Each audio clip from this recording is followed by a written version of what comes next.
नमस्कार मित्रांनो, आपल्या यूट्यूब चॅनलमध्ये स्वागत आहे तुमचं. मित्रांनो, आपण आज हे सांगणार आहे की तुम्ही घर बसल्या आधार कार्डला मोबाईल नंबर लिंक करू शकता. आपल्याला सर्वप्रथम आधार फेस RD हा ॲप डाउनलोड करून घ्यायचा आहे. ॲप डाउनलोड झाल्यानंतर आपलं ओपन करायचं आहे. ओपन करून झाल्यानंतर आधार कार्ड नंबर टाकून लॉग इन करून घ्यायचे, OTP टाकून. लॉग इन करून झाल्यावर मित्रांनो आपला आधारचा अपडेट झालेलं फोटो वगैरे, आधार नंबर वगैरे दिसेल. आपल्याला सर्व्हिसेस या ऑप्शनवरती जायचं आहे मित्रांनो. सर्व्हिसेस यावर ऑप्शनवरती गेल्यावर आपल्याला मोबाईल नंबर अपडेट, त्याच्यावर आपल्याला ॲड्रेससुद्धा अपडेट करता येतो मित्रांनो.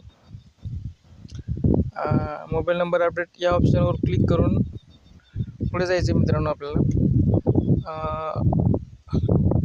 अपडेट एक नंबरवर क्लिक केल्यावर आपल्याला नवीन मोबाईल नंबर टाकून घ्यायचे.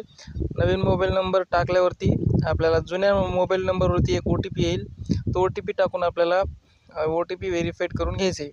OTP व्हेरीफाईड झाल्यानंतर 30 तुम्हाला ₹75 पेमेंट करून घ्यायचे. ₹75 पेमेंट झाल्यावर तुम्हाला मेसेज येईल सक्सेसफुली म्हणून. झाल्यानंतर मित्रांनो 30 दिवसाच्या आत तुमचा मोबाईल नंबर आधार कार्डला लिंक होऊन जाईल. धन्यवाद मित्रांनो. आपल्या यूट्यूब चॅनलला सबस्क्राईब आणि व्हिडिओला लाईक करत जा. धन्यवाद.